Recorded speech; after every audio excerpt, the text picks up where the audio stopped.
Hey everybody, welcome to another episode of On the Paint Table. It's my weekly show where we see what I got done and what I'm working on and what is coming up. So this is kind of rolling last week and this week together. I painted 18 models this week and about 10 last week.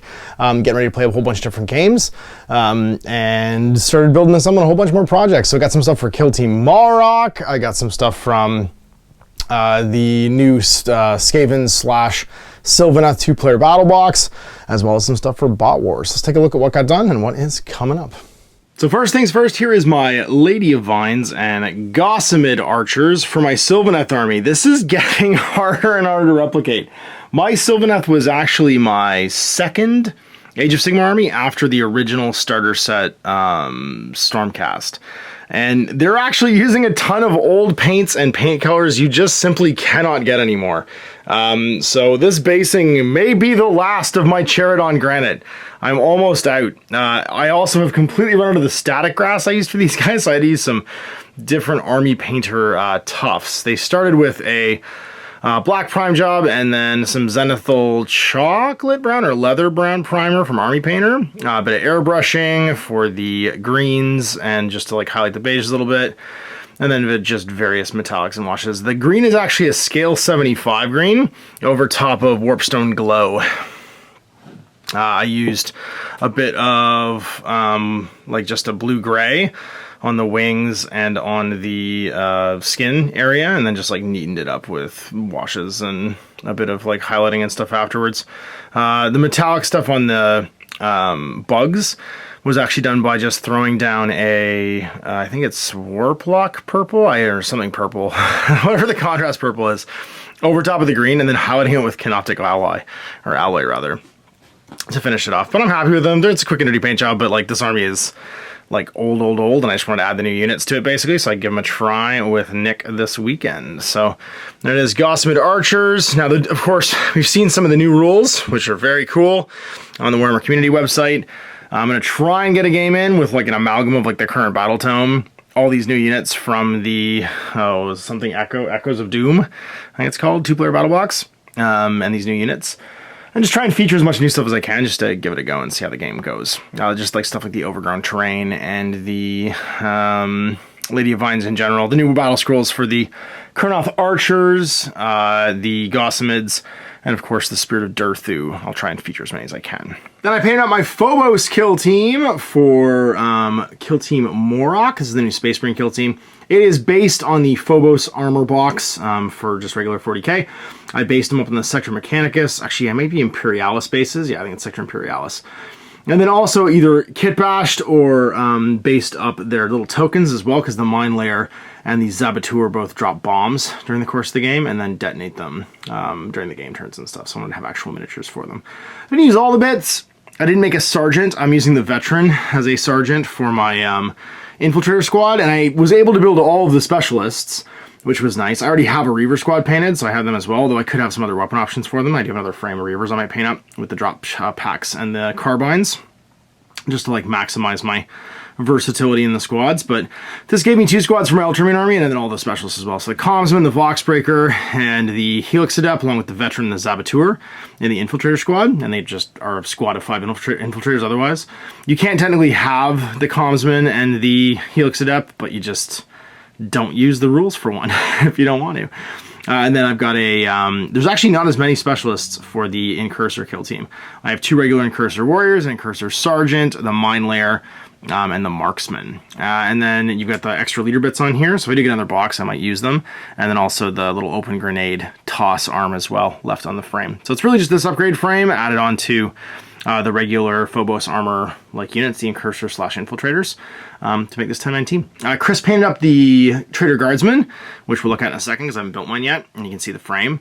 We've already played some games, so I'm excited for more. If you were following me on social media, you've probably seen the pictures already of my games against Rob and his Trashers. I painted up the rest of my Valiants, which were super fun, so I've got a whole bunch of new models to play with.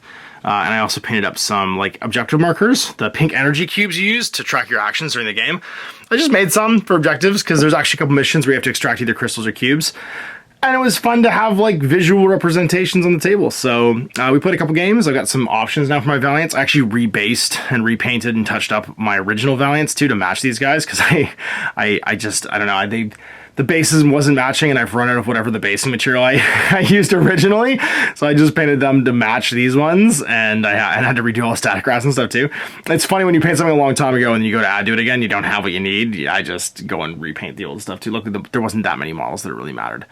But it was fun. I've got a bunch of other stuff to paint too for my Atlanticans, and hopefully we'll be able to get some more games in the next couple months. Other frames from Kill Team Morak. Now, you've already seen my paint jobs and paint schemes for the Sector Frontierist terrain, so the Warzone Frontierist terrain, so you probably don't really care about that.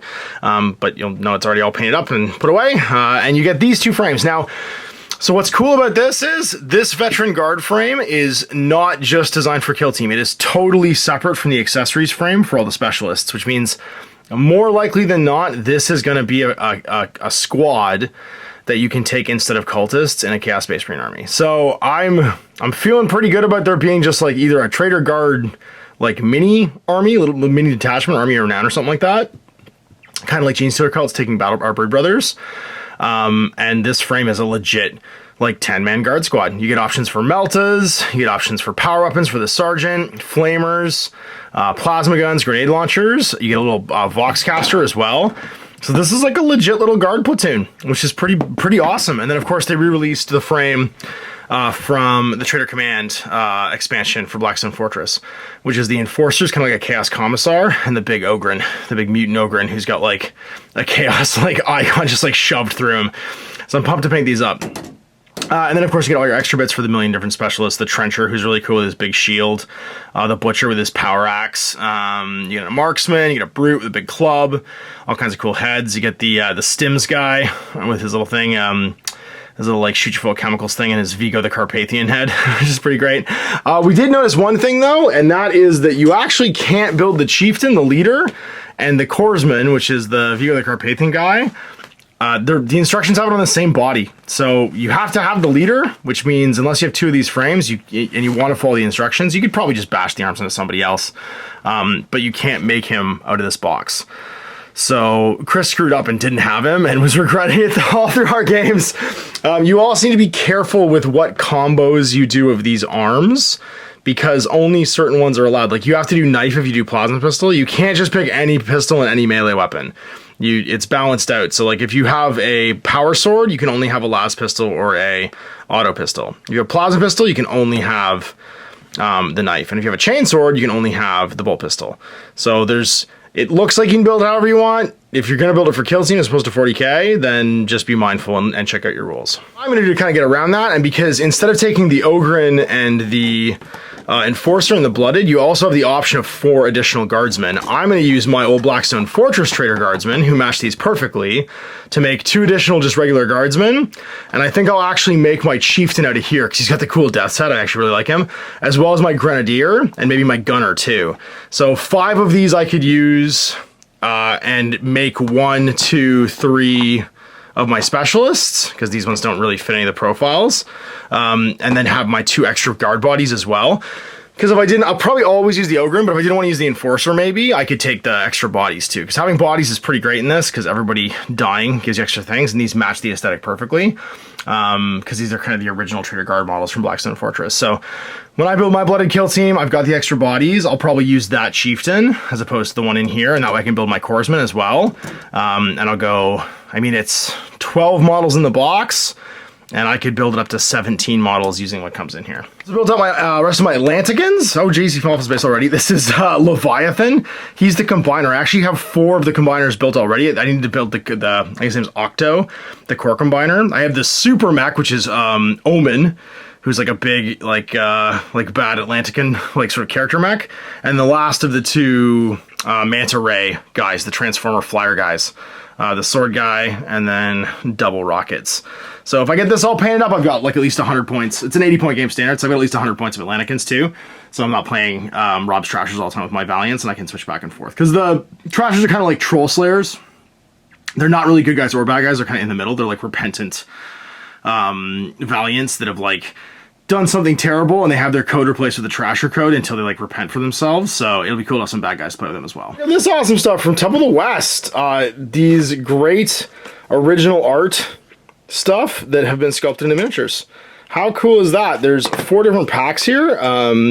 They're all in metal. It looks like there's like 2 sculpts in this one. And there's cards for both regular confrontation and then the continuum that Kyle is doing as his own rules like later on this year. So he was nice to send some samples along so I could check them out and give them some paint jobs. There's a few in here that are resin. I think this one's, no, they're all metal actually. I think the big boy is resin though. The Celt Minotaur, yeah, he's resin. So I got a Celt Minotaur to paint up, and I actually still have all my old metal Cadway stuff. And what's cool is they come packed with round continuum bases or very good proxies of the original Rackham bases, which are very like specific. He's done a really good job of making almost the exact same one. So I think I'm gonna do mine with square bases to match the rest of my confrontation collection, but I do want to paint some of this stuff up. Maybe I'll get a crack on it early so that when the game comes out, I'm ready to play. And so there we go, about 37 models painted in the last 2 weeks, which isn't bad. Catching up on lots of projects, lots more projects on the go, lots of new games being played, and lots of new things for you guys to check out. So we'll see you next week to see what gets done. Till then, I'm Ash. Happy gaming. Hey there, I hope you enjoyed that video. There are tons of other games already recorded for you to watch. Click over to my channel page if you haven't already, and have a look through the dozens of playlists full of videos. I guarantee you'll discover a game you haven't seen played before. I put out new videos 7 days a week, and every day is themed to a different genre as I continue to explore the wider world of gaming. Of course, none of that's possible without you, the viewer, so click a like and subscribe if you'd like to stay on top of what's happening here daily. My 2 kids and I are massively grateful to be able to have the flexibility of this job so I can always maximize my time with them. If you want to support me continue to put out this content, it's only possible because of my amazing backers on Patreon who support the studio, equipment, and model cost, as well as being how I make the bulk of my living. You can also help out by buying a t-shirt through Spreadshirt, a measuring gauge or widget from Death Ray Designs, or buying one of my games and supplements like Last Days, Gamma Wolves, and Blaster. As a way of showing my appreciation, patrons get early access to new games and supplements that I write throughout the course of the year. Huge thanks for watching, it really does help out, and happy gaming.